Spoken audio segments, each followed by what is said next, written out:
Welcome back to another episode of Infidelity Tales Lab. We're thankful for your continued viewership. Before we begin, tell us, where in the world are you watching from? We love knowing our global reach. Now, let's dive into today's story. Chapter 1. The Empire's Shadow.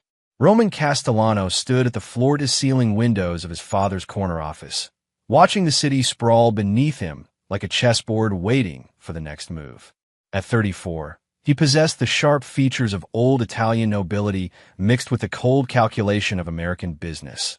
Dark eyes that missed nothing, a jaw that never showed weakness.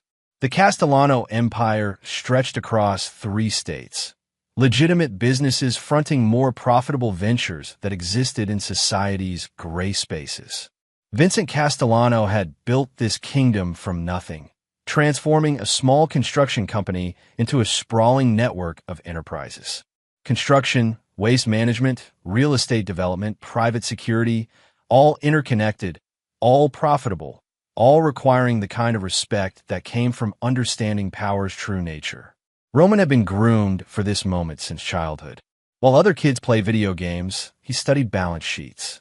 While they went to summer camp, he shadowed department heads, learning every aspect of the business.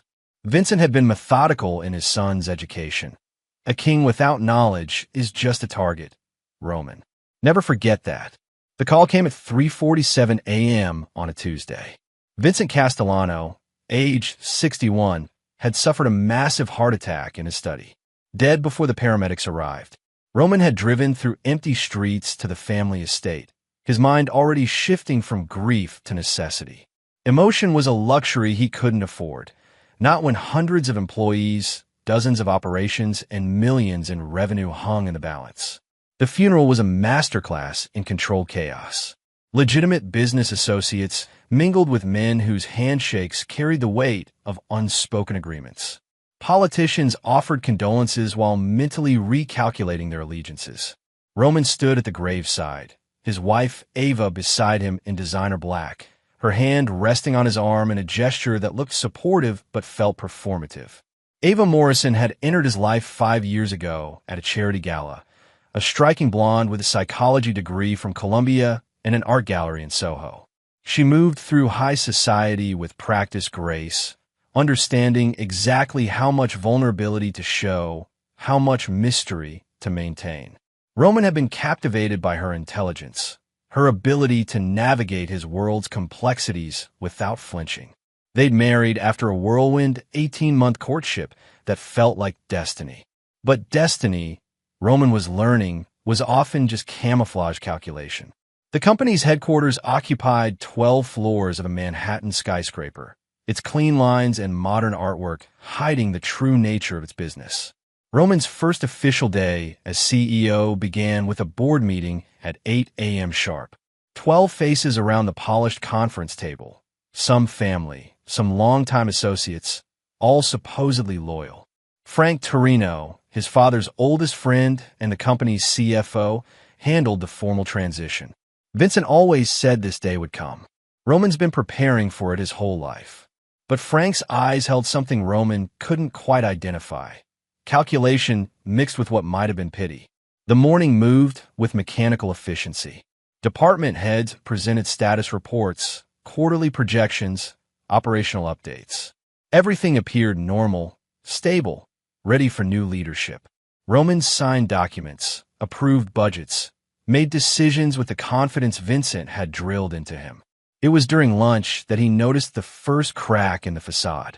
His assistant, Maria Santos, a woman who'd worked for Vincent for 15 years, seemed nervous, avoiding eye contact.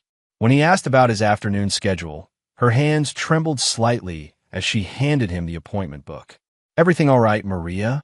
"Of course, Mr. Castellano. Just adjusting to the changes."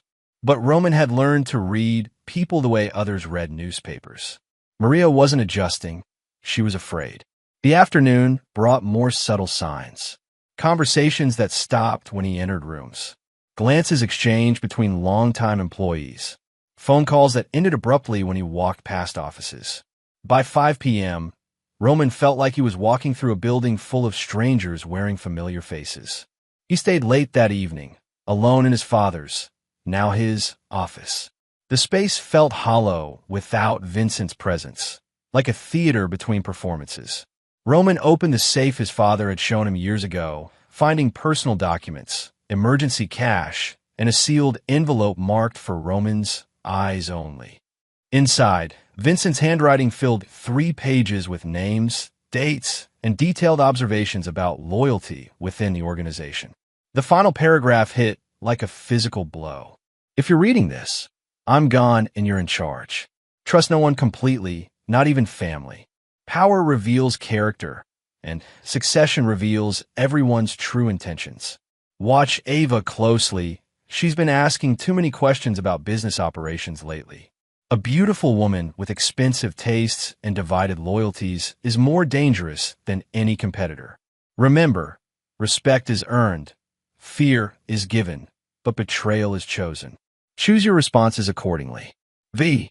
Roman set the letter down with steady hands, though his mind raced. Vincent had suspected something, seen patterns Roman had missed. His father's instincts had kept the empire intact for 30 years.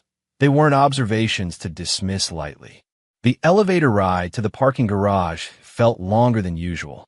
Roman's BMW waited in its designated spot, but he took a moment before starting the engine, processing the day's revelations. His father was gone. He was now responsible for an empire built on carefully maintained relationships and precisely calculated risks. And according to Vincent's final message, the people closest to him might be planning his destruction. The drive to their Westchester estate took 45 minutes, giving Roman time to compartmentalize his thoughts. The house sat on 12 acres of manicured landscape, its modern architecture suggesting wealth without ostentation. Ava's Porsche was already in the circular driveway. She'd left the office early for a spa appointment. Roman found her in the living room, perfectly dressed despite supposedly spending the afternoon at a spa, nursing a glass of white wine while scrolling through her phone. She looked up with a smile that at first captured his attention. Warm, genuine, designed to make him forget whatever concerns occupied his mind. "How was your first day as the big boss?" Her tone carried playful affection, but Roman now heard something else underneath.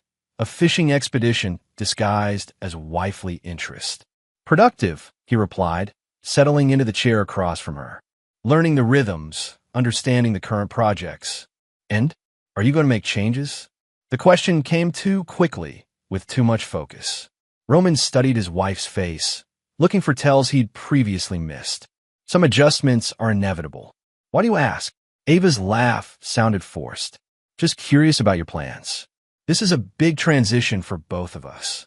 They ate dinner on the terrace, conversation flowing around safe topics, the weather, weekend plans, renovations Ava wanted to make to the guest house.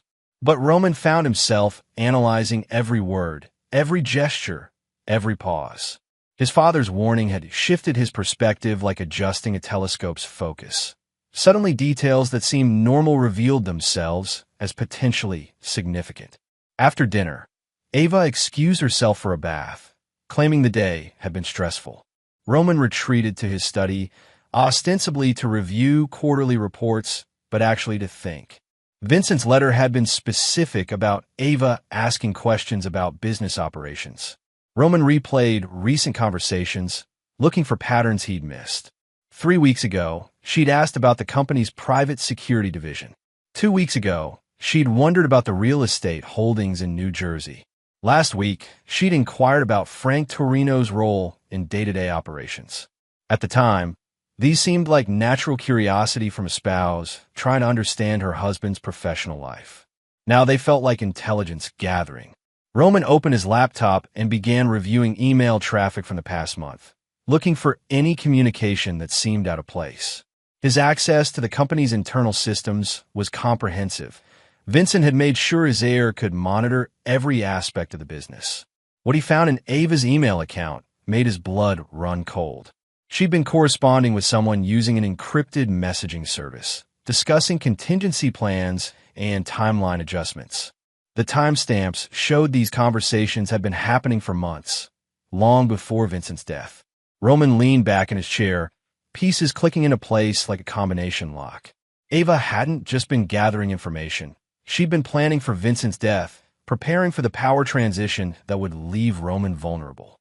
The house settled around him as night deepened, but Roman remained awake, his mind working through implications and possibilities.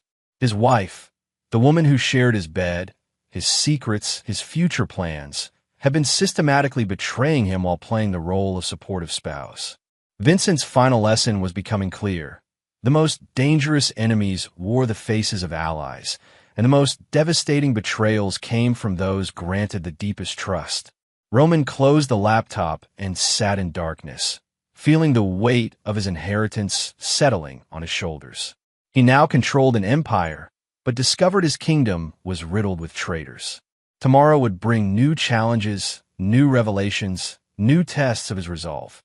But tonight, in the silence of his study, Roman Castellano began planning his response to betrayal. His father had taught him that respect and fear were the twin pillars of power. It was time to teach some lessons about both. Chapter 2. The Crown of Thorns.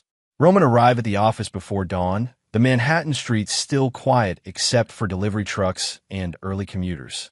The building's lobby felt different now. He wasn't Vincent's son visiting the family business, but the man whose decisions would determine everyone's future.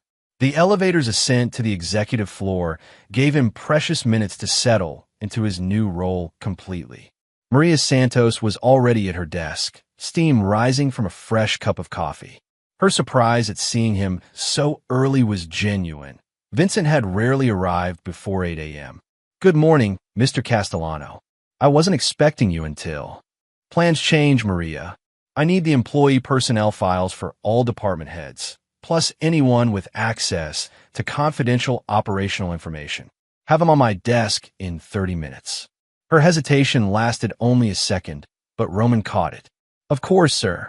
Is there something specific you're looking for?" "Patterns," he replied, watching her face for reactions. "My father always said the devil was in the details." Roman's office, Vincent's office until yesterday, felt more familiar now, like a suit that was finally tailored correctly. He'd spent countless hours here over the years, but always as the heir apparent. Now the weight of actual authority settled around him like armor. The personnel files revealed interesting details. Frank Torino had been requesting access to operational budgets outside his CFO purview.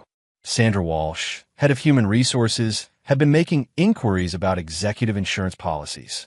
David Chun, who ran the private security division, had been asking questions about the company's legal representation. Each individual request seemed reasonable in isolation.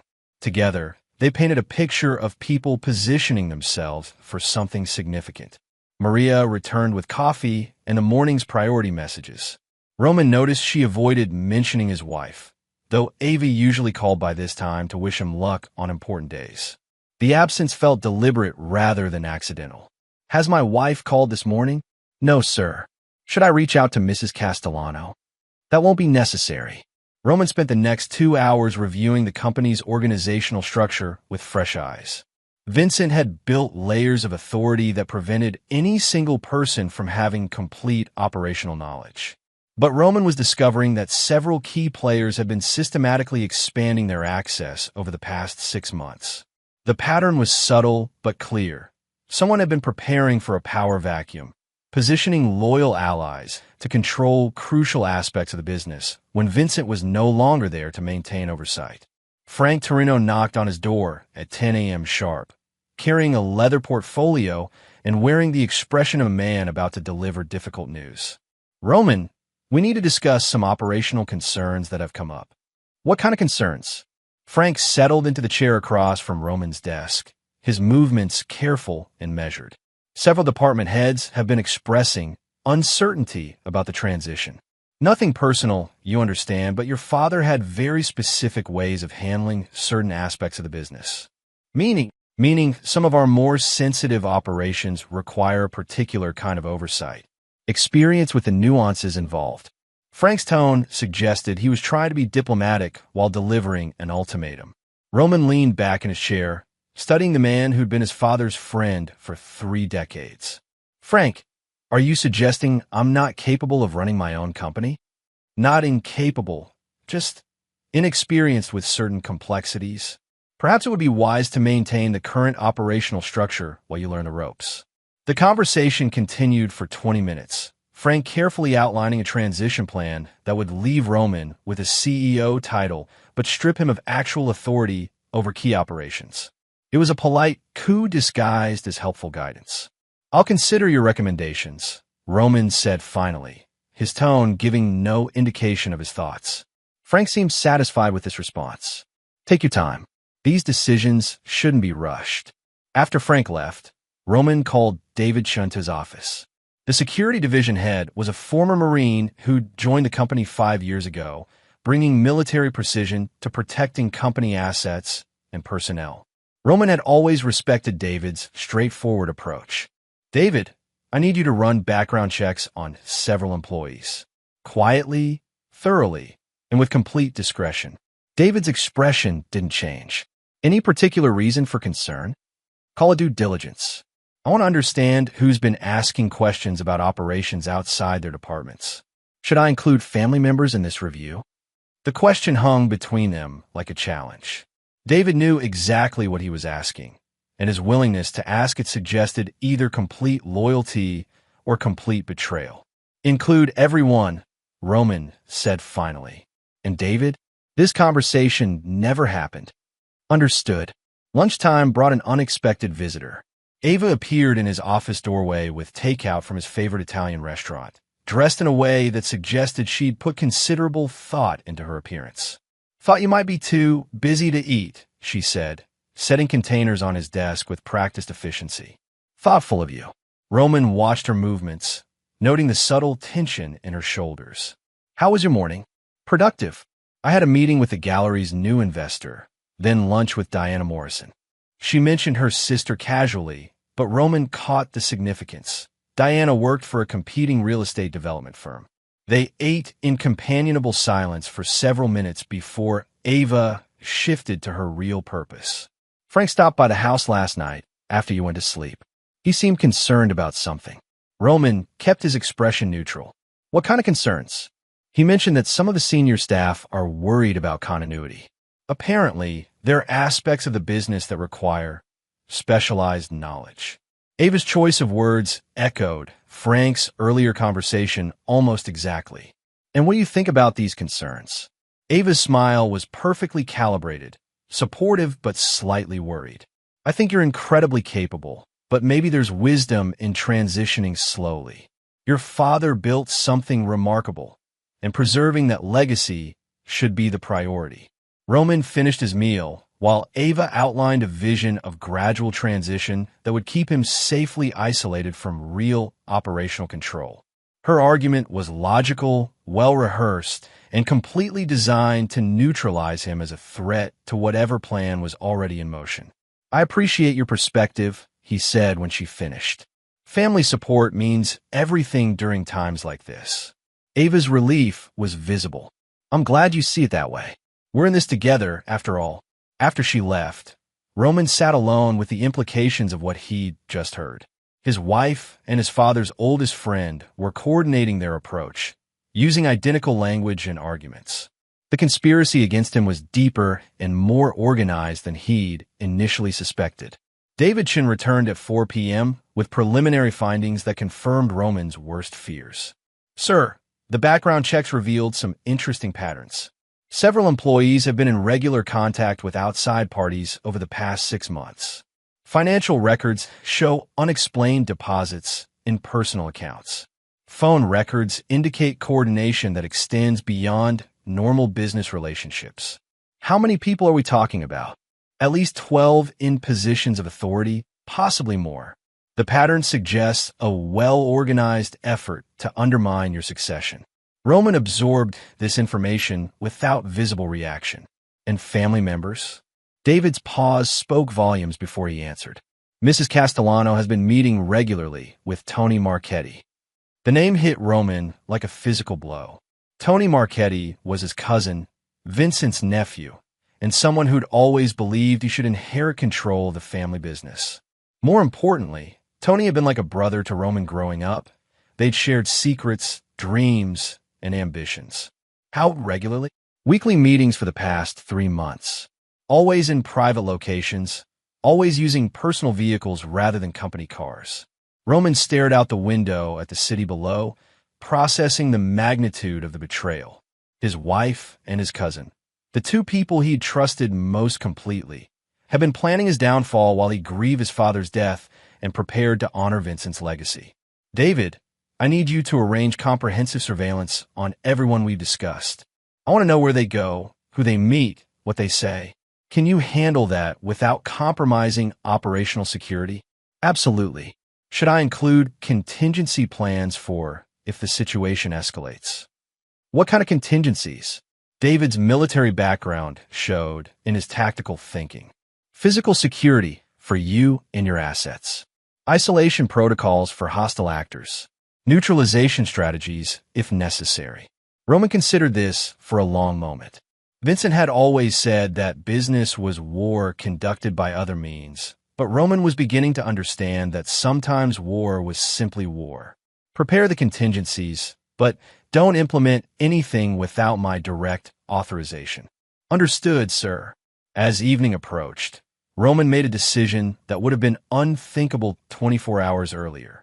He called his personal attorney, requesting an immediate review of all legal documents related to the company structure, his marriage, and his father's estate. The pieces were becoming clear. Ava and Tony had been preparing for Vincent's death, positioning themselves to manipulate Roman's inexperience and grief.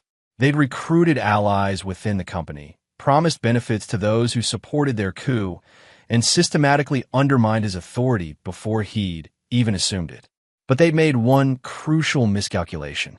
They'd assumed Roman would react with emotion rather than calculation, that grief would make him vulnerable rather than focused. They'd never considered that Vincent's son might possess the same ruthless intelligence that had built the empire they were trying to steal. Roman left the office that evening with a new understanding of his position. He wasn't just inheriting a business. He was inheriting a war that had been planned and prepared during his father's final months. The enemy had taken the field, chosen their positions, and expected easy victory over an unprepared opponent. They were about to discover their mistake. The drive home took him through Queens, past neighborhoods where Vincent had first learned the rules of power and respect. Roman found himself thinking about those early lessons, understanding now why his father had been so insistent on teaching him that loyalty was earned through strength, never through weakness. Tomorrow would bring new challenges, new revelations about the scope of the conspiracy against him. But tonight, Roman Castellano was no longer Vincent's grieving son. He was a man who'd inherited a crown of thorns and was prepared to wear it. The war for his empire was about to begin. Chapter 3. The Resignations Symphony. Roman entered his office the next morning to find 32 resignation letters arranged on his desk like a coordinated assault. Each envelope was identical. Expensive paper, formal letterhead, precise timing. The symbolism was unmistakable. His supposed allies had chosen this moment to abandon ship, leaving him isolated and presumably powerless. Maria Santos stood in the doorway, her face pale with what Roman now recognized as guilty knowledge. They were delivered by messenger service at 7 a.m., sir. All at once. Roman picked up the first letter, Frank Torino's resignation, effective immediately. The language was professionally respectful, but emotionally cold, citing philosophical differences regarding operational direction and concern for the company's future stability. Sandra Walsh from Human Resources had written 3 paragraphs explaining her difficult decision to pursue other opportunities. David Chin's letter was characteristically brief. Effective immediately, I am resigning my position as head of security. Best wishes for your future endeavors. One by one, Roman read through the carefully crafted betrayals. Department heads, senior managers, longtime family associates, all presenting identical reasoning for their sudden departure. The coordination was flawless, the timing devastating. But Roman felt no devastation. Instead, cold calculation settled over him like armor. His enemies had just revealed themselves completely, abandoning subtlety for dramatic effect. They'd expected shock, panic, desperate attempts to negotiate their return. Instead, they'd given him a comprehensive list of everyone who needed to be destroyed. Maria, cancel all my morning appointments and get my wife on the phone. Tell her I need to see her immediately. Should I try to reach any of the department heads? Perhaps there's been some misunderstanding. No misunderstanding, Roman interrupted. They've made their positions clear. Ava arrived within 30 minutes, her expression carefully crafted to suggest concerned confusion. She wore a charcoal gray suit that made her look both professional and sympathetic. The perfect outfit for comforting a husband whose world was supposedly collapsing. Roman, what's happening? Maria said there was some kind of emergency. Roman gestured to the resignation letters spread across his desk. 32 resignations. All delivered this morning. All citing the same concerns about my leadership capabilities. Ava's performance was flawless. Shock, followed by outrage, followed by protective anger. That's outrageous. How dare they abandon you during such a difficult time? Interesting choice of words. Abandon suggests they were ever really with me to begin with. Roman watched his wife process this comment, seeing her recalibrate her approach in real time. What do you mean? I mean, this level of coordination doesn't happen overnight. This has been planned for months. He leaned back in his chair, studying her face. The question is whether you're as surprised as you're pretending to be. For just a moment, Ava's mask slipped. Roman saw calculation replace confusion, strategy override emotion. Then the performance resumed, but he'd seen enough. Roman, you're obviously under enormous stress. Maybe you should consider that some of these concerns might be legitimate. Your father had very specific relationships with these people. My father had very specific warnings about certain people. Ava's eyes sharpened. What kind of warnings? Roman stood and walked to the window, letting silence build between them. When he spoke, his voice carried a new edge. Not the grief-stricken son she'd been manipulating, but something harder and infinitely more dangerous. Ava, do you remember our second date? You asked me what I'd learned from my father about business. I told you he taught me that the most important skill in leadership was recognizing when people were lying to you. I remember. What does that have to do with? I'm very good at recognizing lies now. Roman turned to face her directly. And I've been lied to extensively by people I trusted completely. The silence stretched between them like a blade. Ava's composure held, but Roman could see her mind racing through options, assessing risks, preparing new strategies. If you have something to say to me, just say it. Roman smiled. Not the warm expression she was used to, but something cold and predatory. I'm saying that everyone who resigned today made a serious miscalculation. They assumed I'd be weak, that I'd panic, that I'd beg them to reconsider their decisions. And you won't. I don't negotiate with traitors. The word hung between them like a declaration of war. Ava's careful composure finally cracked, revealing the intelligence and calculation that had been hidden beneath years of performance. Roman, you're making a mistake. These people aren't your enemies. They're trying to protect something your father spent his life building. Maybe you should listen to their concerns instead of assuming conspiracy where none exists. Where's Tony? The question came without warning, catching Ava off guard. What? My cousin Tony. Where is he this morning? How would I know where Tony is? Roman opened his desk drawer and pulled out photographs David Chun had provided, images of Ava and Tony meeting in coffee shops, restaurants, parking garages. Months of secret meetings documented in stark black and white. Ava stared at the photos without speaking, her face cycling through emotions before settling on cold resignation. The performance was finally over. How long have you known? Does it matter? Roman spread the photos across his desk like playing cards. The question is whether you're going to continue lying or start explaining. Ava sat down heavily, her careful posture dissolving into something more genuine and infinitely more dangerous. Your father was 71 years old and running a business that required someone half his age. Tony has been handling most of the real operational decisions for the past 2 years. And you thought he should inherit instead of me. I thought the business should be run by someone who understood it completely. Ava's voice carried no apology, only pragmatic calculation. You've been kept away from the sensitive operations, Roman. You know the legitimate businesses, but you don't understand how everything really works. Roman felt pieces clicking into place. So you and Tony decided to stage a coup. We decided to prevent a disaster. Ava leaned forward, her intelligence finally visible without pretense. Roman, there are aspects of this business that could destroy you if handled incorrectly. People who could expose everything if they lost confidence in leadership. Tony knows how to manage those relationships. You don't. Yet, the word carried implications that made Ava pause. What do you mean? I mean that education can be acquired. Relationships can be rebuilt. Trust can be earned. Roman's smile was sharp as broken glass. But betrayal is permanent.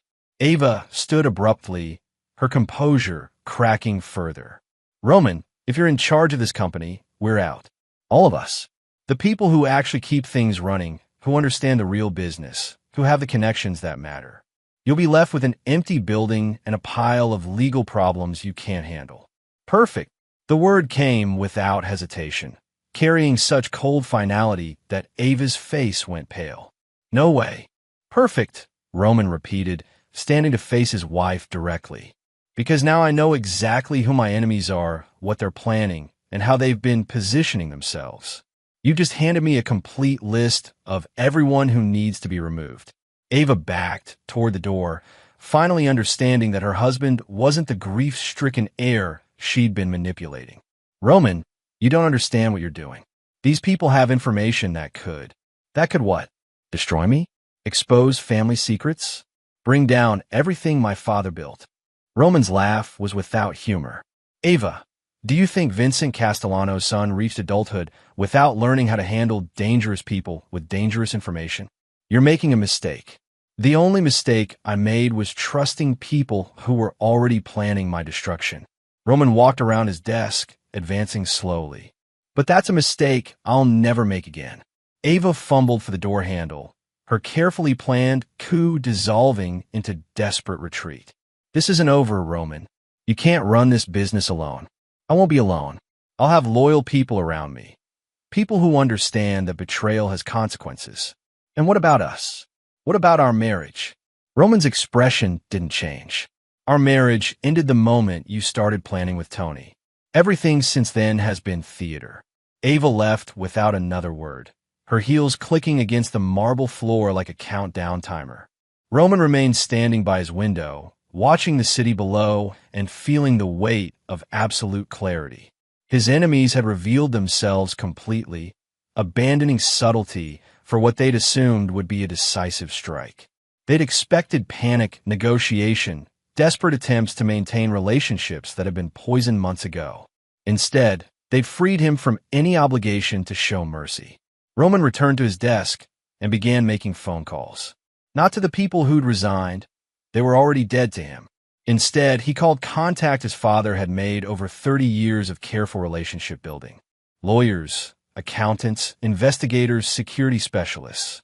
People who understood that loyalty was rewarded and betrayal was punished. By noon, Roman had assembled a team of professionals who owed their primary allegiance to Vincent Castellano's memory and his son's future. By evening, he would have comprehensive intelligence on every aspect of the conspiracy against him. And by tomorrow, the war for his empire would begin in earnest. Maria Santos appeared in his doorway as afternoon shadows lengthened across the office. Mr. Castellano? Should I prepare termination paperwork for the employees who resigned? No need, Maria. They've already terminated themselves. Roman looked up from the strategic notes he'd been making. But I do need you to prepare new contracts for their replacements. We're going to rebuild this company with people who understand loyalty and the operational issues they mentioned, the sensitive aspects of the business. Roman's smile was cold as winter. Those will be handled by people who understand that some lessons are only learned once. The Resignations symphony had played its final note. Now it was time for Roman Castellano to compose a very different kind of music, one that would teach his enemies exactly what happened to those who mistook grief for weakness. Chapter 4. The Hunter's Education. Roman spent his first week alone in the building like a detective studying a crime scene. With a mass exodus of senior staff, he had unprecedented access to offices, files, and systems that had previously been compartmentalized.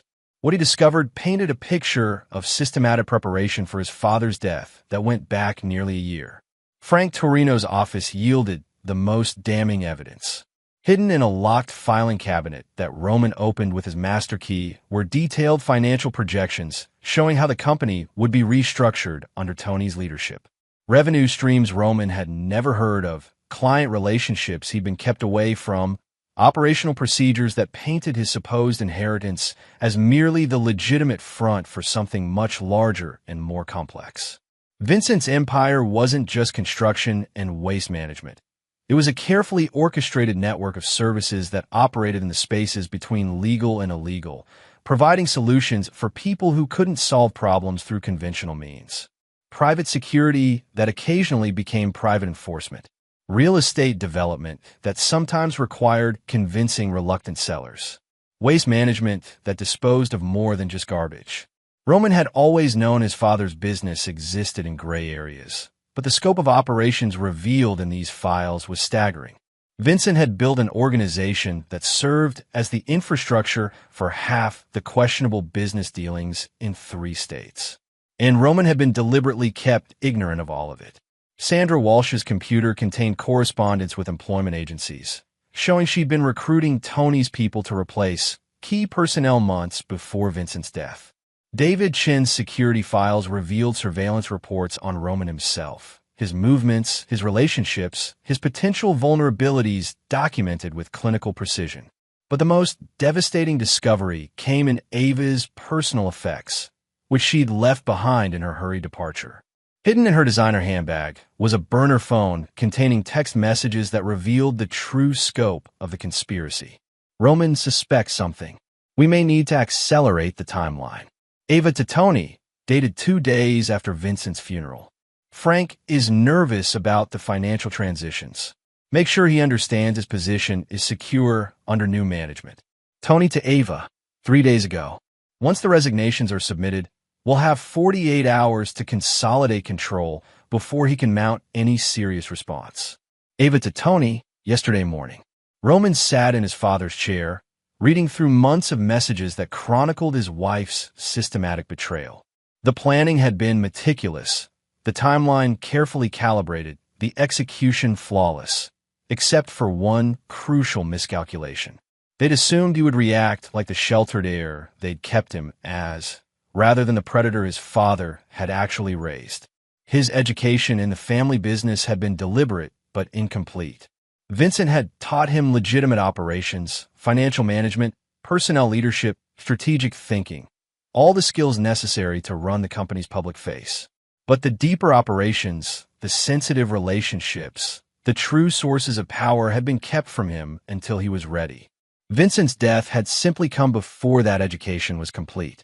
But Roman was a fast learner, and his enemies had inadvertently provided him with a comprehensive curriculum. He spent 3 days studying every file, every record, every piece of correspondence he could find. Names of clients who required discreet services. Lists of public officials who received monthly consulting fees for unspecified services. Detailed records of problems solved and debts collected through methods that never appeared in official reports. By Thursday, Roman understood exactly what his father had built and how it operated. By Friday, he was ready to begin taking back. His first call was to Albert Morrison, a man whose name appeared frequently in Vincent's private files, but whom Roman had never met. Morrison answered on the second ring with a voice that suggested he'd been expecting this conversation. Roman Castellano. I've been wondering when you'd call. Mr. Morrison, I believe we need to discuss some business arrangements that were interrupted by recent personnel changes. I heard about the resignations. Unfortunate timing. Morrison's tone suggested he understood exactly what those resignations represented. Perhaps we should meet in person. There are matters that require delicate handling. They arranged to meet that evening at a restaurant Morrison specified, an establishment that Roman recognized from his father's private calendar. When he arrived, Morrison was already seated in a back booth that provided privacy and clear sight lines to all entrances. Albert Morrison was 70 years old, distinguished, and carried himself with the confidence of someone accustomed to wielding power from behind the scenes. His handshake was firm, his eyes calculating, his manner suggesting this was an interview as much as a business meeting. "Your father and I worked together for 25 years. Morrison began without preamble. He solved problems for people who couldn't solve them through conventional means. The question is whether you understand what that really meant. I'm learning. Learning isn't enough in this business. Understanding is essential, but commitment is everything." Morrison leaned forward. "Roman, the services your father provided required absolute discretion, complete reliability, and the kind of judgment that comes from understanding consequences. Can you provide those qualities?" Roman met the older man's gaze directly. "Mr. Morrison, my father's death was the beginning of a carefully planned coup designed to strip me of everything he built. The people who organized that coup made one crucial error. They assumed I'd react with weakness rather than strength. I'm here because I intend to prove them wrong." Morrison smiled for the first time. "Good. Because the alternative to working with you is working with Tony Marchetti, and that boy has always confused ambition with capability." Over the next 2 hours, Morrison outlined a network of relationships that Vincent had spent decades building. Judges who owed favors for problems quietly resolved. Politicians who'd received campaign contributions in exchange for regulatory flexibility. Business leaders who needed assistance with competitors or unions or legal complications that couldn't be addressed through normal channels. Your father never left evidence, never made threats, never did anything that could be traced back to official business. But when people needed certain kinds of problems to disappear, they came to Vincent, and he delivered results. What kinds of problems? The kind that end careers, destroy reputations, or send people to prison if they're not handled correctly. Morrison's expression was serious. "Roman, are you prepared to inherit that level of responsibility?" Roman thought about Ava's betrayal, Tony's coup, the systematic dismantling of everything Vincent had built. He thought about 32 resignations designed to leave him powerless and isolated. He thought about years of being kept from understanding his own heritage. "Mr. Morrison, I'm prepared to inherit everything my father built, and I'm prepared to use it. Then we should discuss your immediate problems." Tony has been reaching out to our mutual contacts, suggesting that the transition wasn't as smooth as originally planned. He's positioning himself as the more experienced alternative. "And what do you think of his position?" Morrison's laugh was cold. "I think Tony Marchetti is an ambitious child who never understood that this business is built on trust earned over decades. He assumes he can inherit Vincent's relationships through intimidation and promises he's not equipped to keep. Meaning he's already made mistakes that are going to cost him dearly. And you're going to help me ensure those costs are extracted properly." Roman felt pieces clicking into place. "What kind of mistakes?" "The kind that happen when someone tries to manage sensitive operations without understanding the full scope of what's involved." Morrison leaned back. Tony has been promising continuity to clients while fundamentally misunderstanding how their problems were actually solved. He's created vulnerabilities that your father would never have allowed. Over the next hour, Morrison detailed a situation that was spiraling beyond Tony's control. A federal judge who'd received assistance with a gambling problem was now being pressured for favorable rulings. A city councilman who needed help with a DUI was being asked to approve contracts he couldn't legally support. A construction company owner who'd required labor negotiation assistance was being pushed to accept terms that would expose the entire operation. Tony believes that fear is the only tool necessary for control. He never learned that sustainable power comes from being indispensable rather than threatening. And these clients are becoming nervous. These clients are becoming desperate. And desperate people make terrible decisions that expose everyone involved. Morrison's expression grew serious. "Roman, within 2 weeks, Tony's approach is going to create a crisis that could bring down everything your father built. Unless someone intervenes." Roman understood the opportunity being presented. "What kind of intervention?" "The kind that demonstrates you understand how this business really works. The kind that shows these clients why Vincent Castellano's son is someone they should trust." Morrison smiled. the kind that ensures Tony Marchetti learns the cost of overreaching. They spent another hour discussing specifics, names, dates, leverage points, and strategic approaches. Morrison provided Roman with contact information for Vincent's key clients, along with detailed briefs on their situations and needs. Your father always said that information was the most valuable currency in any negotiation. He collected it carefully, used it sparingly, and never wasted it on personal vendettas. Morrison stood to leave, but he also said that betrayal required consequences severe enough to deter future betrayals. And what kind of consequences did he have in mind? Morrison's smile was sharp as broken glass, the kind that ensure his enemies never forget the lesson. Roman left the restaurant with a comprehensive understanding of both opportunity and responsibility. His enemies had assumed that stripping away the company's senior leadership would leave him powerless. Instead, they'd given him direct access to the true sources of power his father had spent decades cultivating. Tony was overplaying his hand, Ava was overestimating her importance, and Frank was discovering that financial knowledge without operational understanding was worthless. But Roman now had both. The drive home took him through neighborhoods where Vincent had first learned the rules of power and consequence. Roman found himself thinking about those early lessons, understanding now why his father had been so insistent on teaching him that respect was earned through results, not promises. Tomorrow would bring the beginning of his real education in family business. But tonight, Roman Castellano was no longer the sheltered heir his enemies had underestimated. He was a man who'd inherited both an empire and the knowledge to use it. The hunter had become the hunted. Now it was time to reverse those roles permanently. Chapter 5. The Web Unravels. Roman's new understanding of the family business transformed his perspective completely. What had seemed like devastating betrayal now appeared as strategic opportunity.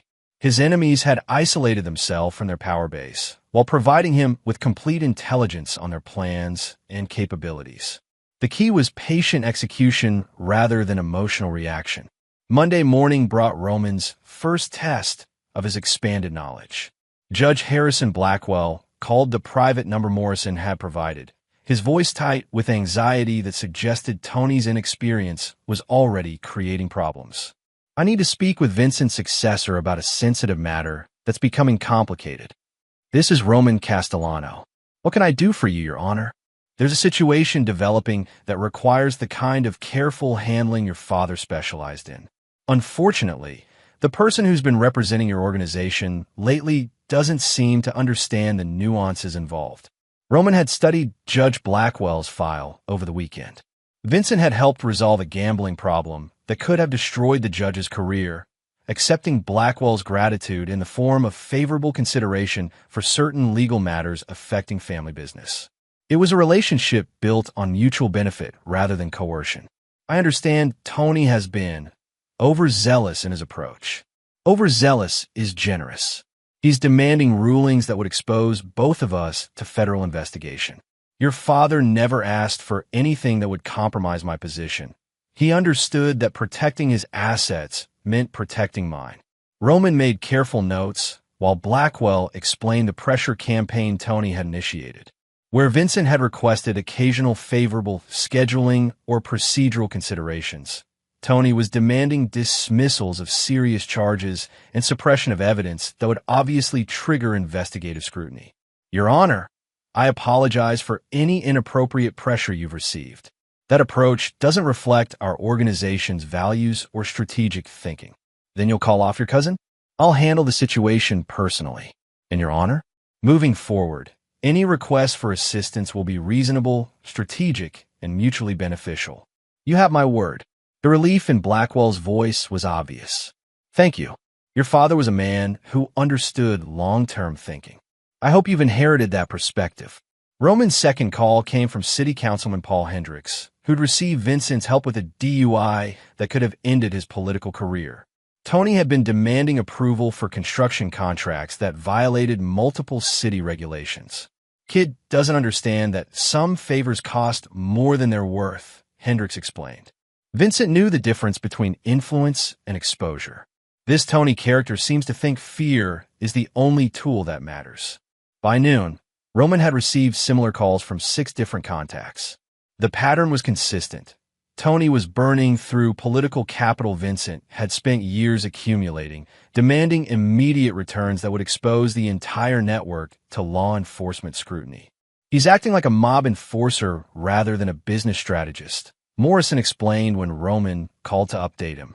Vincent's approach was surgical. Tony's is sledgehammer. And sledgehammers leave evidence. How long before this creates serious legal problems? FBI opens investigations when patterns become obvious. Tony's demands are creating a pattern that will be visible within weeks. Roman understood the opportunity this created. Tony's aggressive approach was alienating the political network that formed the foundation of family power. If Roman could demonstrate a more sophisticated understanding of these relationships, he could rebuild loyalty while positioning Tony for catastrophic failure.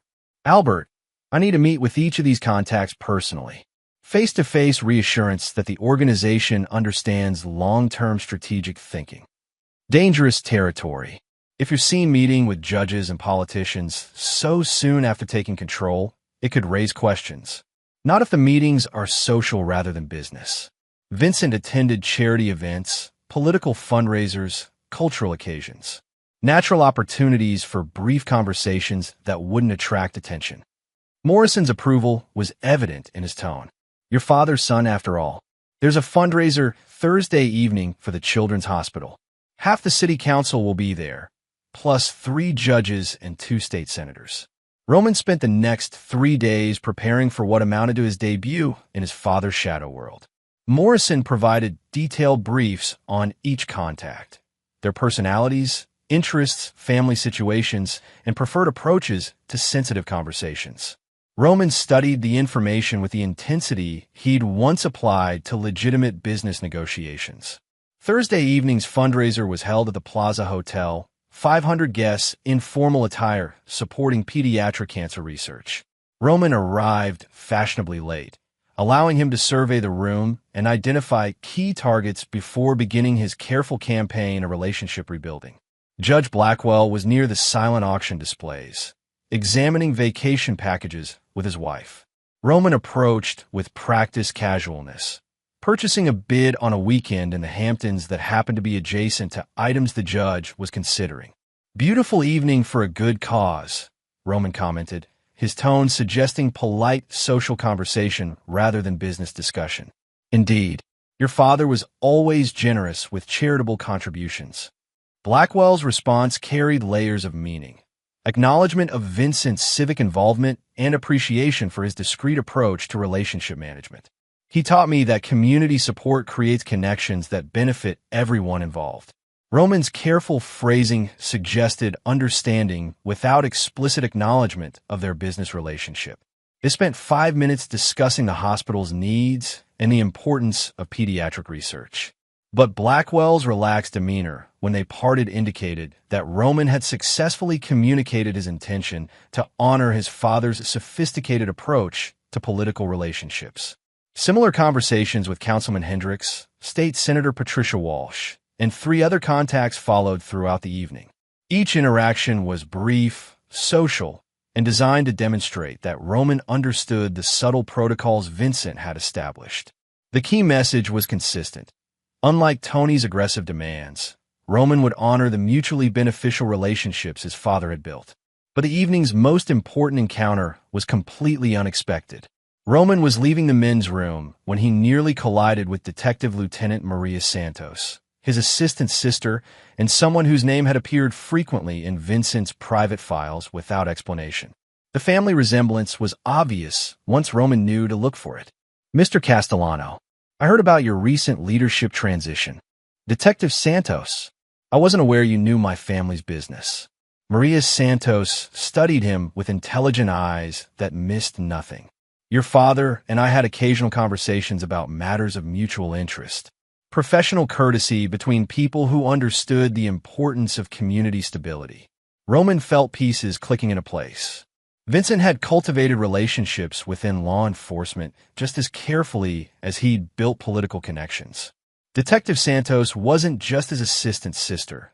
She was an intelligence source and early warning system for potential legal problems. I hope those conversations can continue under new management. That depends on whether new management understands the delicate balance your father maintained. Santos's tone carried subtle warning. Some people believe that authority comes from intimidation rather than cooperation. Those people create problems for everyone involved, including law enforcement, especially law enforcement. When someone starts making noise that attracts federal attention, everyone in the area becomes a potential target. Santos glanced around the crowded ballroom. Your cousin has been making a lot of noise lately. Roman understood the warning and the opportunity. Detective, I believe in the same community-focused approach my father practiced. Stability benefits everyone, and instability threatens everyone. Good to hear. Because instability sometimes requires intervention from people who prefer stability. The implication was clear. If Tony's reckless approach created federal heat, Detective Santos would be forced to take protective action that could include targeting anyone associated with family business. I appreciate the heads up. Just friendly advice between community members who want the same things. Roman left the fundraiser with a comprehensive understanding of both the opportunities and dangers facing him. Tony's aggressive approach was creating a window for Roman to rebuild damaged relationships, while positioning his cousin for spectacular failure. But that window was limited. If Tony's recklessness triggered federal investigation, everyone connected to family business would become potential targets. The drive home took him past the construction sites where Vincent had first built legitimate business to support less visible operations. Roman found himself thinking about the careful balance his father had maintained, understanding now why Vincent had been so insistent on teaching him patience and strategic thinking. Roman's education in the shadow world was accelerating, but his real test would come when he moved from rebuilding relationships to actively destroying his enemies. The network Vincent had built would support him, but only if he proved worthy of the trust his father had earned through decades of careful relationship management. The web of conspiracy against him was unraveling, but Roman needed to ensure that when it collapsed completely, his enemies were trapped in the wreckage. Tomorrow would bring the next phase of his campaign, turning Tony's alienated allies against him while positioning himself as the only alternative to catastrophic exposure. The hunter was becoming the predator, and predators required both patience and precision to ensure their prey never escaped. Chapter 6. The Predator's Patience. Roman's strategy crystallized during a sleepless Tuesday night spent studying surveillance reports David Chun had provided before his resignation. Chen's betrayal stung more than the others because Roman had genuinely respected the man's military professionalism. But betrayal often came wrapped in the most convincing packages. The reports revealed that Tony's operation was even more disorganized than Morrison had suggested. His cousin was operating from a warehouse in Queens, surrounded by men whose loyalty had been purchased rather than earned. The surveillance showed a pattern of meetings with increasingly desperate clients, aggressive confrontations with reluctant allies, and strategic mistakes that painted Tony as someone playing far above his understanding. But the most valuable intelligence came from financial records that Chun had apparently copied before his departure. Tony was hemorrhaging money, paying inflated salaries to maintain loyalty while taking on operational costs Vincent had always avoided through careful relationship management. More importantly, Tony was using family business accounts to fund his shadow operation, accounts that Roman, as legitimate CEO, could freeze with a single phone call. Roman made that call Wednesday morning. Frank, I need to discuss some irregularities in our financial systems. Frank Torino's voice carried the weary resignation of a man who'd gambled everything on the wrong horse. What kind of irregularities? Unauthorized access to operational accounts, withdrawals that weren't approved through proper channels, the kind of financial mismanagement that could expose the company to regulatory scrutiny. Frank's pause was telling. Roman, perhaps we should meet to discuss this situation properly. I don't think so, Frank. I think you should consider whether continuing to provide financial support for unauthorized operations is worth risking federal banking violations. The threat was subtle but clear. Roman knew about the money trail and was prepared to use it. Frank's response confirmed that Tony's financial position was more precarious than anyone realized. The accounts will be secured immediately. Good. And Frank? My father always said that loyalty was demonstrated through actions, not words. I hope you'll consider that perspective when making future decisions. Roman's next call was to Albert Morrison, who'd been monitoring Tony's deteriorating relationships with increasing satisfaction. Your cousin just lost his primary funding source. How long before that creates operational problems? Days, not weeks. He's been paying people premium rates to maintain loyalty. Without access to family accounts, he'll need to find alternative funding or start losing personnel.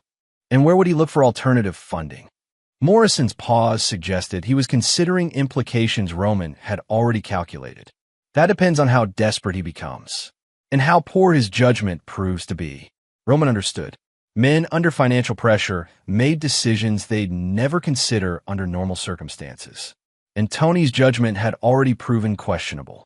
Albert, I need you to arrange a meeting with someone who's been causing Tony particular problems. Someone whose situation demonstrates the difference between my approach and his. Judge Blackwell. Perfect. They met Friday evening at Morrison's private club, a discreet establishment that had served powerful men for over a century. Judge Blackwell arrived precisely on time, his manner suggesting this was a conversation he'd been anticipating. Your Honor, thank you for taking the time to discuss this delicate situation. Mr. Castellano, I'll be direct. Your cousin's approach is creating problems that could destroy both our positions. Either this situation gets resolved quickly, or I'll be forced to distance myself from your family entirely. Roman had prepared for this moment carefully, studying Vincent's files on Blackwell and understanding exactly what the judge needed to hear. Your Honor, my father's approach was built on mutual benefit and long-term strategic thinking. He understood that sustainable relationships require protecting all parties involved. Roman leaned forward. Tony's approach reflects inexperience and poor judgment. I intend to correct both problems. How? By demonstrating that Vincent's son understands his father's principles. Roman placed a thin folder on the table between them. Your Honor, the gambling situation that originally brought you into our orbit has been completely resolved. There are no outstanding debts, no ongoing obligations, no continuing vulnerabilities. Blackwell opened the folder to find documentation proving that his gambling debts had been quietly eliminated, not just covered, but erased from the books of every creditor involved. Your father never mentioned this resolution, because he understood that true power comes from solving problems completely rather than using them as leverage. Roman's tone carried Vincent's measured authority. Your Honor, our family doesn't collect judges as assets. We build relationships with people who share our commitment to community stability. Blackwell studied the documents with obvious relief. And what about your cousin's demands? What demands? As far as I'm concerned, you don't owe our family anything beyond the professional courtesy one community leader shows another. The judge's expression transformed from anxious calculation to genuine appreciation. Your father's son indeed. However, Roman continued, his tone sharpening slightly. Tony's reckless behavior has created a situation that threatens everyone involved. I need your help to resolve that situation permanently. What kind of help? Roman placed a second folder on the table. Tony has been making financial demands that violate both banking regulations and federal racketeering statutes. If someone were to file a formal complaint about systematic extortion attempts, Blackwell examined the documents, carefully recorded evidence of Tony's threats and demands, presented in language that would be immediately recognizable to federal prosecutors. This is enough to trigger a RICO investigation, which would expose everyone involved, including people who've done nothing wrong. Roman's expression was serious. Unless the investigation could be narrowly focused on specific individuals who've been operating outside established protocols. The judge understood immediately. A federal investigation that targeted Tony specifically rather than the entire network, would eliminate Roman's primary competitor while protecting the relationships Vincent had built. This would require careful coordination with federal authorities. I have reason to believe federal authorities are already interested in Tony's activities. Detective Lieutenant Maria Santos mentioned that his aggressive approach was attracting unwanted attention. Maria Santos is a good cop. If she's concerned about community stability, that's significant. Blackwell closed both folders. What timeline are we discussing? Tony's financial resources have been significantly reduced as of this morning. Desperation leads to increasingly poor judgment.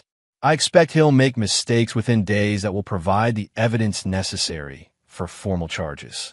And you're certain this approach will protect the broader network? Roman's smile carried Vincent's cold calculation. Your Honor, my father spent 30 years building relationships based on mutual benefit and strategic thinking. I intend to honor that legacy while removing people who threaten it. They spent another hour discussing details, timing, evidence requirements, protective measures for legitimate business operations. When Judge Blackwell left, Roman felt the satisfaction of a plan clicking into perfect alignment. Tony's aggression had alienated political allies, his financial pressures were mounting, and his operational security was compromised by inexperience. Now federal law enforcement would be watching for the mistakes that desperation would inevitably produce. But Roman's campaign wasn't complete without addressing the personal betrayals that had made this war necessary. Saturday morning brought a call from Ava's divorce attorney, a predictable development that Roman had been preparing for since discovering her conspiracy with Tony. Mr. Castellano, my client, is prepared to discuss an equitable division of assets acquired during your marriage. Your client is prepared to negotiate her surrender terms, you mean? The attorney's pause suggested Ava hadn't been entirely forthcoming about the circumstances of their separation. Perhaps we could meet to discuss this situation more completely. That won't be necessary. Ava chose to abandon our marriage in favor of a conspiracy with my cousin. She's welcome to whatever assets she brought into the relationship, but she won't be taking anything that belongs to my family. Mr. Castellano, New York is an equitable distribution state. Your wife is entitled to. My wife is entitled to whatever a federal judge decides she's entitled to after reviewing evidence of her systematic betrayal of spousal privilege and conspiracy to defraud family business assets. Roman had spent weeks preparing for this conversation, assembling documentation that would make Ava's divorce demands impossible to pursue without exposing her to serious criminal charges. I think there's been some misunderstanding. No misunderstanding. Your client participated in conspiracy, wire fraud, and attempted extortion. If she wants to pursue divorce proceedings, she's welcome to explain those activities to a federal magistrate. The attorney ended the call without further discussion. Within hours, Roman received a text from Ava's personal phone. We need to talk. His response was immediate. No, we don't. By Sunday evening, Roman had successfully isolated Tony financially, positioned him for federal investigation, and neutralized Ava's ability to claim any portion of family assets. The network of relationships Vincent had built was being carefully restored under Roman's leadership, while his enemies found themselves trapped in consequences of their own creation. But the campaign's final phase would require moving beyond defensive strategy to active elimination of threats. Tony's desperation was predictable, but desperate men were often most dangerous when they had nothing left to lose. Roman spent Sunday night in his father's study, surrounded by Vincent's private files and strategic notes. Tomorrow would bring the beginning of the end for his enemies, but victory required ensuring they never had opportunity for revenge or recovery. The predator had shown patience. Now it was time to demonstrate precision. Chapter 7. The First Strike. Monday morning brought news that confirmed Roman's strategic assessment. Tony had attempted to rob a legitimate family business account and triggered automatic federal banking alerts. The desperation Roman had predicted was manifesting exactly as planned, but faster than even he had anticipated. Detective Lieutenant Maria Santos called Roman's private line at 8 a.m., her voice carrying the professional efficiency of someone delivering expected intelligence.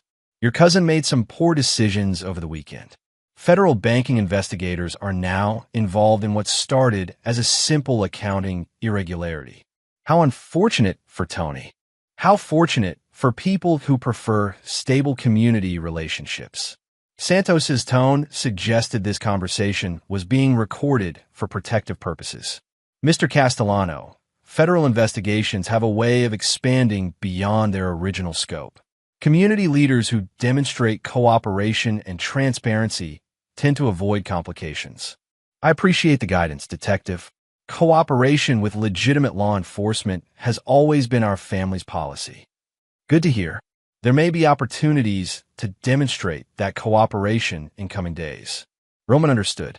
Federal investigators would want to understand the scope of Tony's unauthorized activities, which would require testimony from legitimate business leaders who'd been injured by his criminal behavior. His second call came from Albert Morrison, whose intelligence network had been monitoring federal activity since Tony's banking violation had triggered automatic alerts. It's moving faster than we anticipated.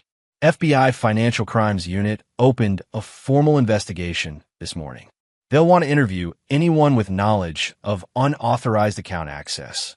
And what should those interviews reveal?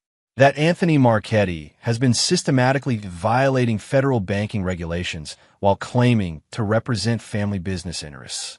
That his activities were unauthorized, illegal, and conducted without knowledge or approval of legitimate leadership. Roman felt pieces clicking into place with mechanical precision. Albert, I need you to arrange a meeting with whoever's running the federal investigation.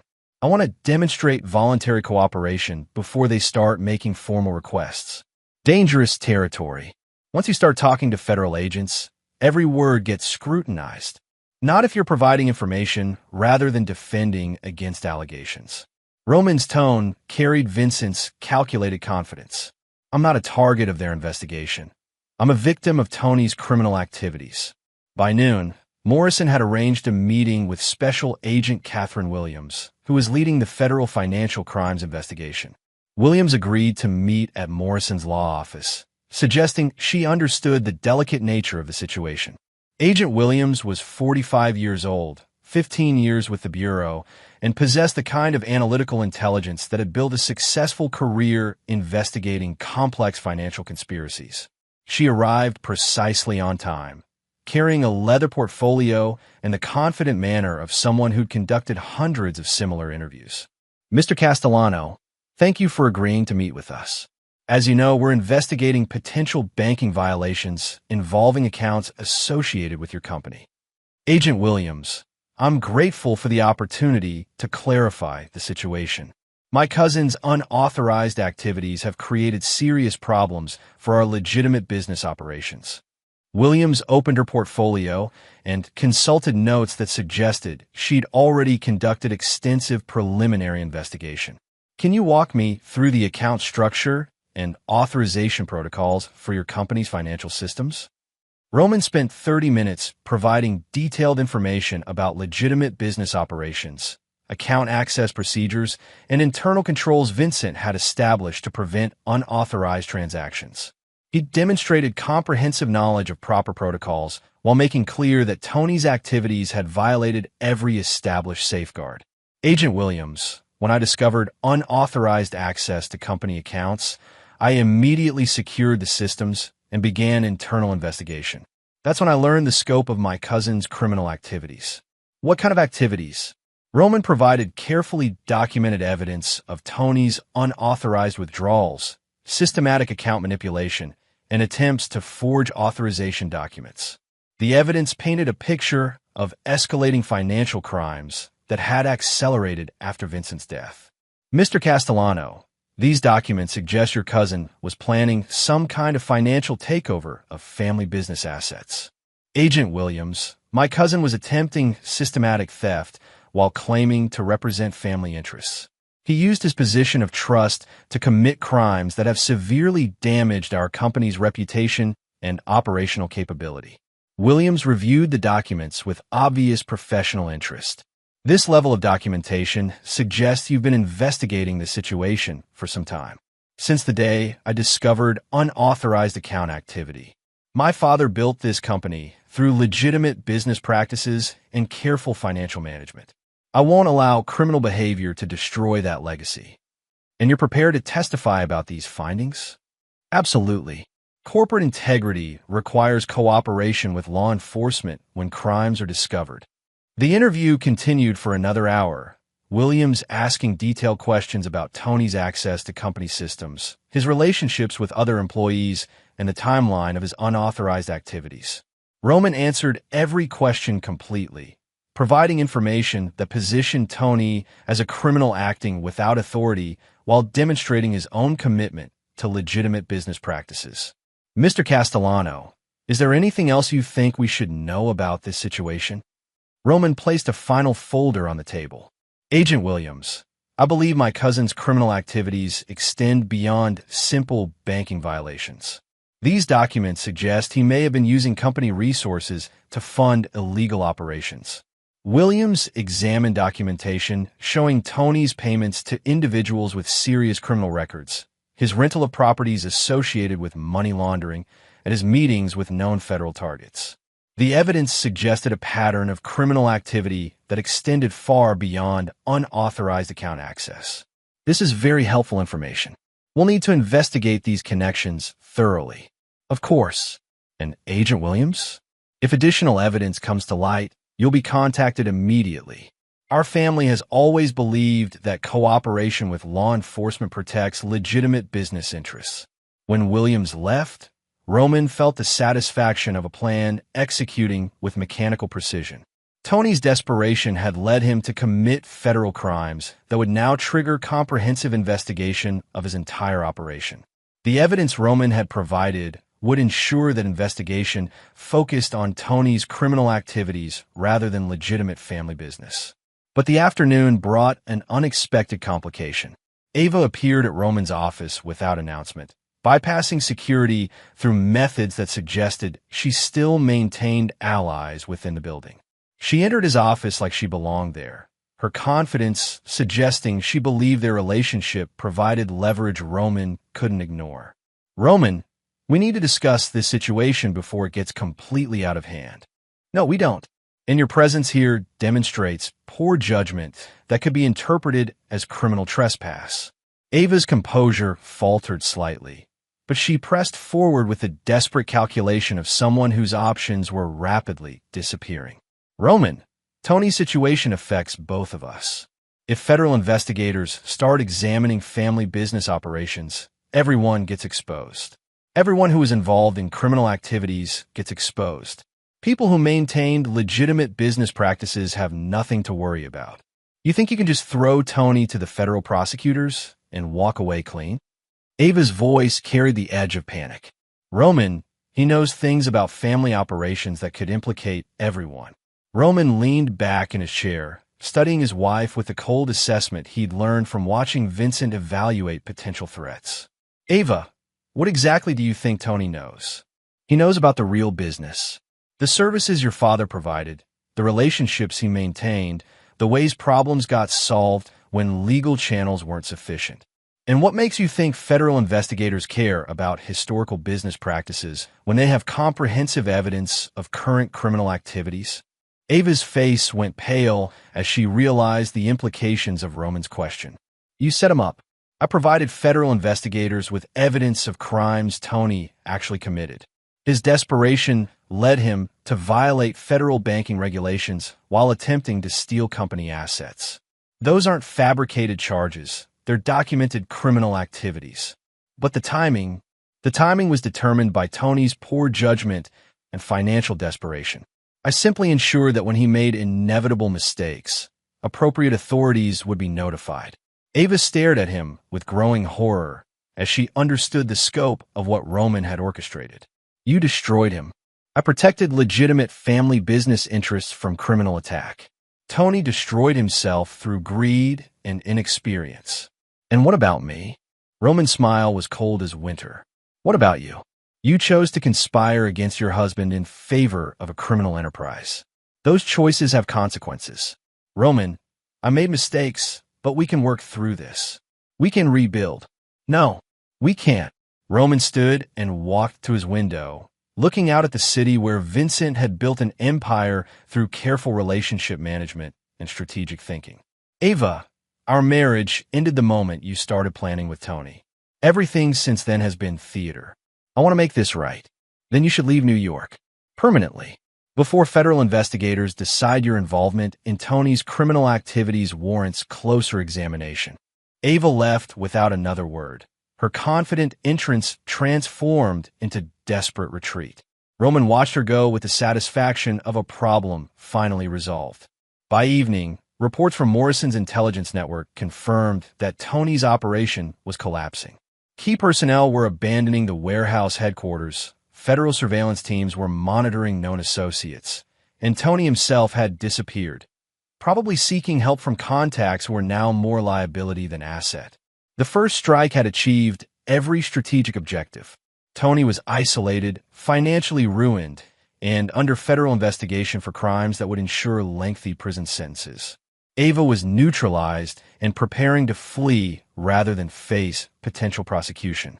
The political network Vincent had built was being carefully restored under Roman's more sophisticated leadership. But Roman understood that wounded enemies were often more dangerous than confident ones. Tony's desperation would lead to increasingly reckless decisions, and desperate men sometimes chose to destroy what they couldn't control.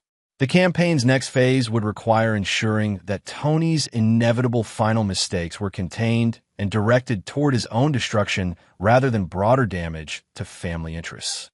The predator had drawn first blood. Now it was time to ensure the prey couldn't escape or retaliate. Chapter 8: The Noose Tightens. Tuesday morning brought confirmation that Tony's situation was deteriorating faster than even Roman had anticipated. Federal surveillance teams had tracked his cousin to a rundown motel in Newark, where he was apparently attempting to coordinate some kind of desperate response to his collapsing empire. But desperation made men unpredictable, and unpredictable men posed risks that required careful management. Roman's first call came from Detective Santos, whose voice carried the urgency of someone dealing with an escalating situation. Your cousin contacted several known criminals overnight. The kind of people who solve problems through violence rather than negotiation. How much of a threat are we discussing? The kind that could create collateral damage if not handled properly. Roman, desperate men with criminal connections sometimes choose to settle scores rather than accept defeat. Roman understood the warning. Tony's connection to violent criminals meant his final moves might target Roman personally rather than limiting themselves to business competition. Detective, what kind of protective measures would you recommend? The kind that demonstrate community leaders take threats seriously while cooperating fully with law enforcement response. Translation: increase personal security while ensuring any violence could be traced directly to Tony's criminal associations rather than legitimate family business. Roman's second call was to Morrison, whose legal expertise would be crucial for navigating the increasingly complex situation. Albert, Tony's desperation is creating potential complications. I need comprehensive legal protection and strategic guidance for managing violent threats. How violent are we talking? The kind that might require physical response rather than legal maneuvering. Morrison's pause suggested he was calculating risks and opportunities with the same analytical precision Vincent had taught Roman to apply to strategic problems. Roman, there are protocols for handling threats from criminal organizations. Legal protocols that protect legitimate business leaders while ensuring appropriate law enforcement response. What kind of protocols? The kind that document threats comprehensively, coordinate with appropriate authorities, and prepare defensive measures that can be completely justified to any later investigation. They spent an hour discussing personal security arrangements, legal documentation requirements, and communication protocols with law enforcement. Morrison's approach was methodical and thorough, designed to ensure Roman's safety while maintaining his position as a legitimate business leader defending against criminal attack. But Roman's most important conversation that morning was with someone he'd never expected to become an ally. David Chun called Roman's private line at 11 a.m., his voice carrying the professional efficiency that had made him valuable before his betrayal. Roman, I need to discuss Tony's current activities. The situation has developed beyond what any of us anticipated. David, you resigned from family employment to join Tony's operation. Why would I discuss anything with you? Because Tony's planning something that could get people killed, including you. Roman felt ice forming in his veins. Explain. Tony hired 3 men from a crew in Brooklyn, professional criminals with experience in targeted violence. He's paying them to send a message about challenging his authority. What kind of message? The permanent kind. Roman, he's lost perspective completely. He believes killing you will consolidate his control over family operations. Roman processed this information with the analytical calm Vincent had drilled into him during countless strategic discussions. Tony's desperation had led him to cross the line from financial crime to planned murder, a development that created both opportunities and enormous dangers. David, why are you telling me this? Because I signed up to work security for a business transition, not to participate in murder. There are lines I won't cross. And what do you expect in return for this intelligence? Nothing. I made poor judgment in supporting Tony's operation, but I won't be party to killing Vincent's son. Roman felt a grudging respect for David's position. What's the timeline? Tonight. Tony's hired guns are planning to intercept you between your office and home. Make it look like a robbery gone wrong. Location, probably the Queensboro Bridge approach. Limited visibility, multiple escape routes. Easy to stage a car accident that turns violent. Roman spent the next hour coordinating with Morrison and Detective Santos to arrange appropriate response to Tony's planned attack. The legal framework was clear. A legitimate business leader defending against criminal assault had every right to protective measures, including private security and law enforcement coordination. More importantly, Tony's decision to hire professional killers had elevated his criminal activities to a level that would justify federal racketeering charges and potential life sentences. But Roman's response would need to be carefully calibrated to ensure Tony's violent intentions were documented and neutralized without creating broader complications for family business operations. By afternoon, Roman had assembled a comprehensive plan that would turn Tony's assassination attempt into the final evidence needed to destroy him completely. Detective Santos arranged for undercover surveillance of the planned ambush location, ensuring law enforcement would have comprehensive documentation of Tony's criminal conspiracy. Morrison coordinated with federal prosecutors to ensure the assassination attempt would trigger additional charges that would eliminate any possibility of Tony ever threatening family interests again. And Roman arranged for private security that would ensure he survived the evening, while providing opportunities for Tony's hired killers to demonstrate their criminal intentions to watching law enforcement. At 6 p.m., Roman left his office following his normal routine, driving his usual route toward the Queensboro Bridge. But his BMW was equipped with bulletproof glass and reinforced armor, while 3 unmarked vehicles carrying federal agents and private security personnel followed at discreet distances. The ambush came exactly where David Chun had predicted. 2 vehicles attempted to box Roman's BMW on the bridge approach, while a third accelerated from behind to force a collision that would disable his car and provide opportunity for the planned assassination. But federal surveillance teams were recording every moment, while Roman security personnel were prepared to respond with overwhelming force. The ambush lasted less than 3 minutes. Tony's hired killers found themselves surrounded by federal agents and private security teams, their weapons confiscated, their communications monitored, and their employer's location tracked through surveillance equipment they hadn't detected.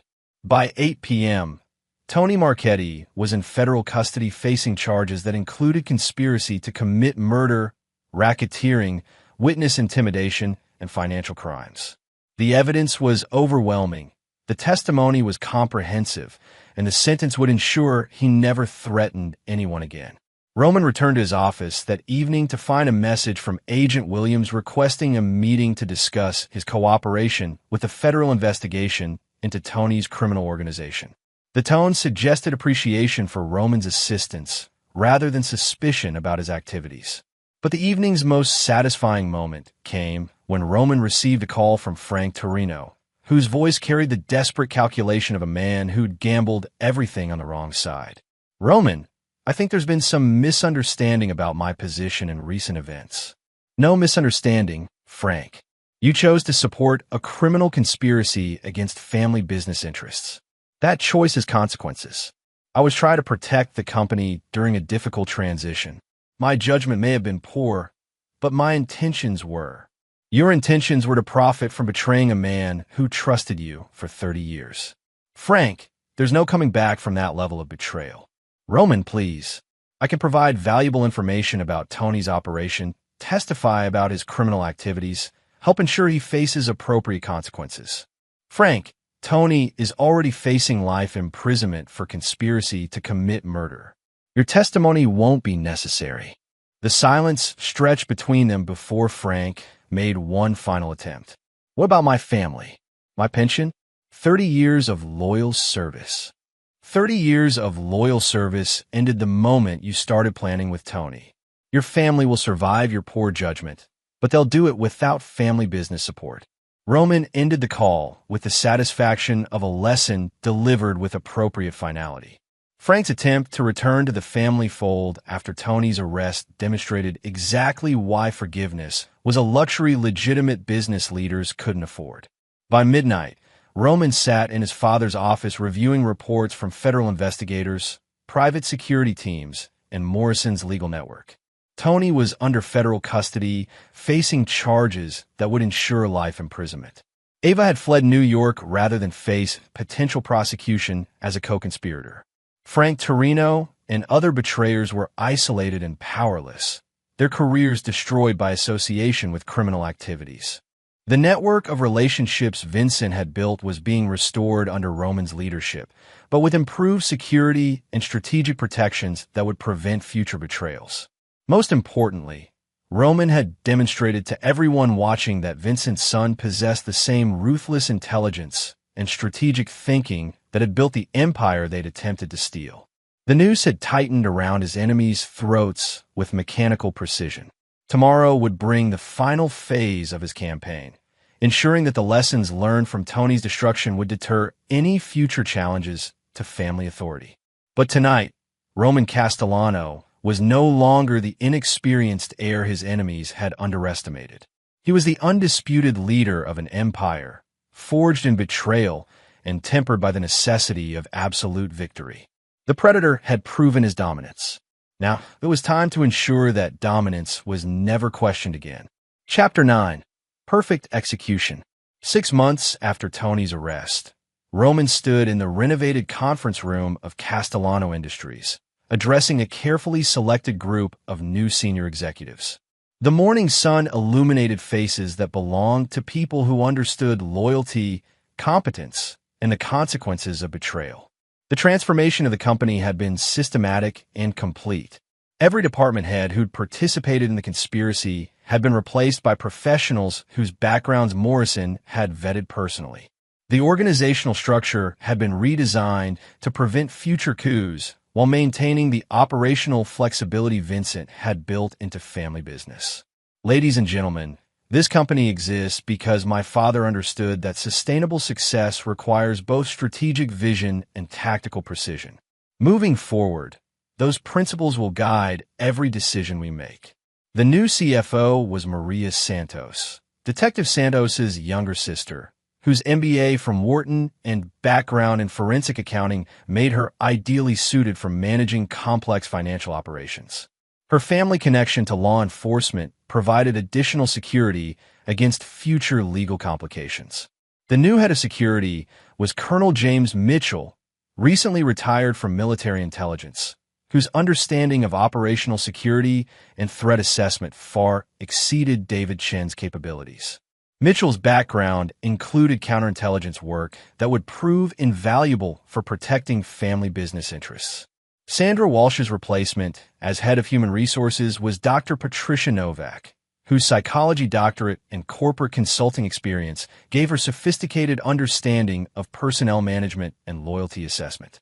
Her hiring protocols would ensure future employees understood family business values before being granted positions of trust. But the morning's most important business was reviewing the final resolution of threats that had emerged during the succession crisis. Colonel Mitchell, please update us on Tony Marchetti's current status. Mitchell consulted his tablet with military precision.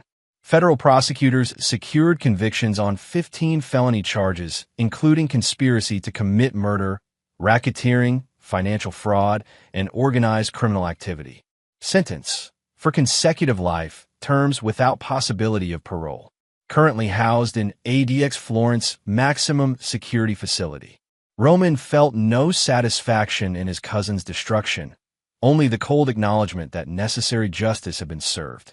Tony's attempt to steal Vincent's empire through betrayal and violence had earned him exactly the consequences such actions deserved. And the associates who supported his operation?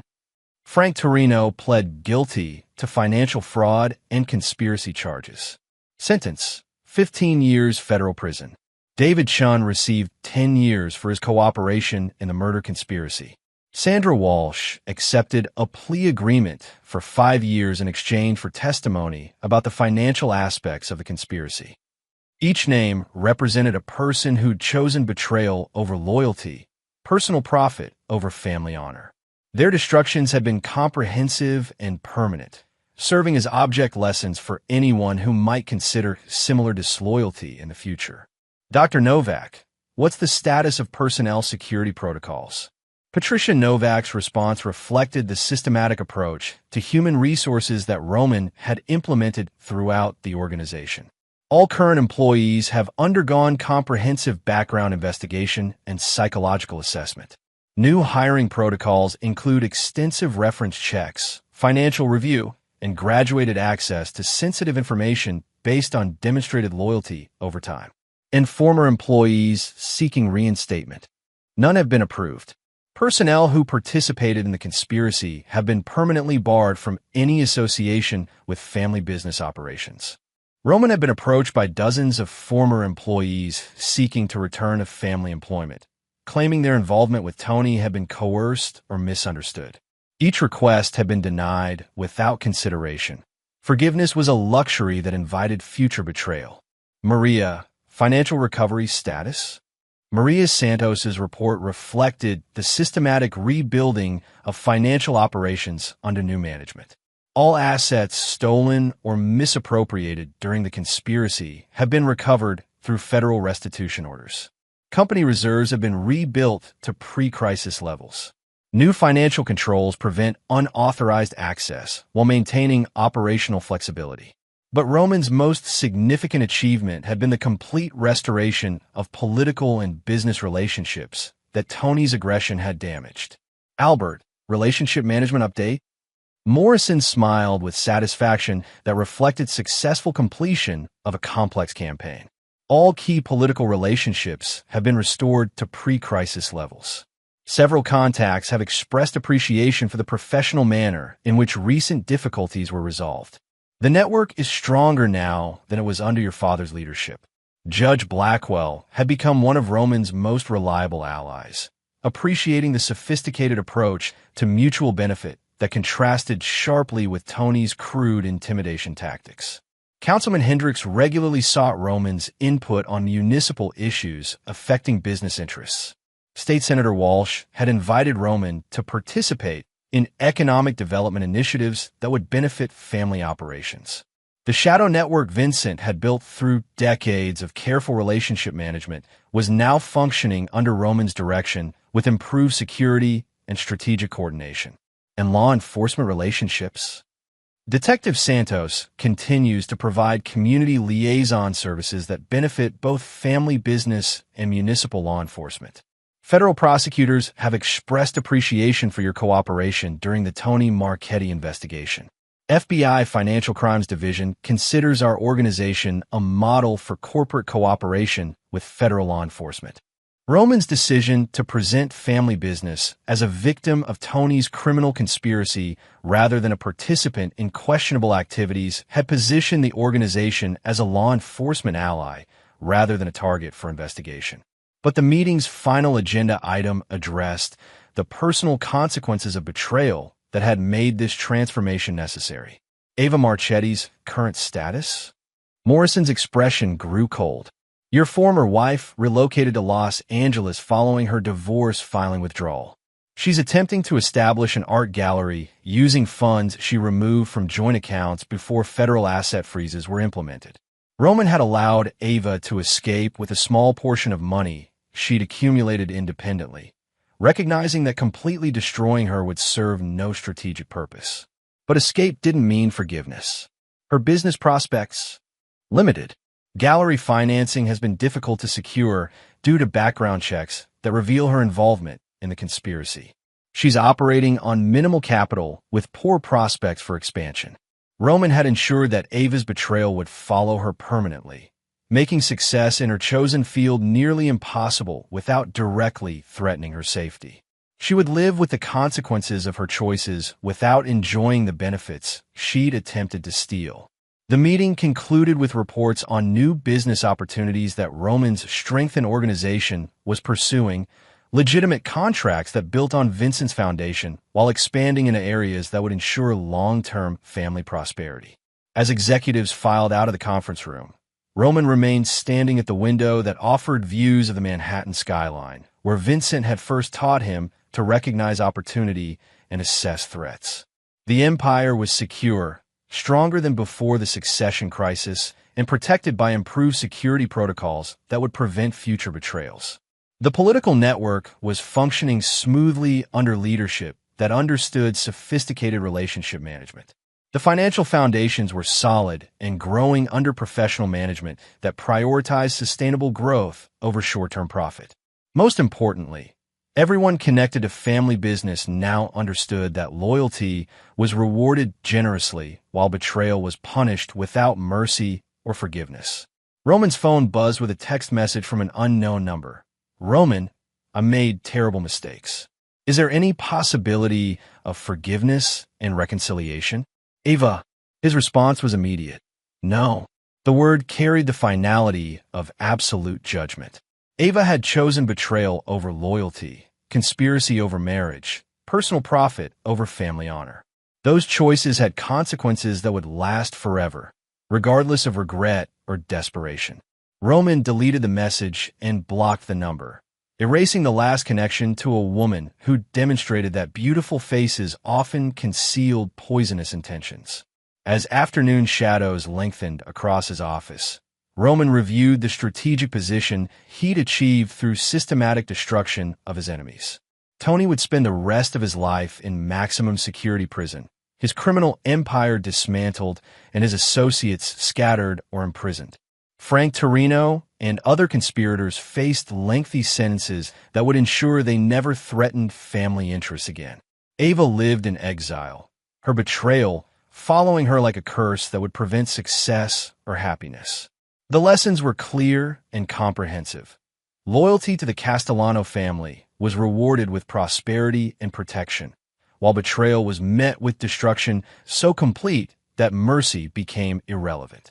Roman had inherited Vincent's empire and earned the right to expand it through demonstration of the same ruthless intelligence and strategic thinking that had built the foundation of family power. The succession crisis was over. The empire was secure, and everyone who might consider future challenges understood exactly what happened to those who confused Vincent's son's youth with weakness. Roman Castellano had proven himself worthy of his inheritance through fire and blood, betrayal and vengeance. Now he would build on that foundation with the knowledge that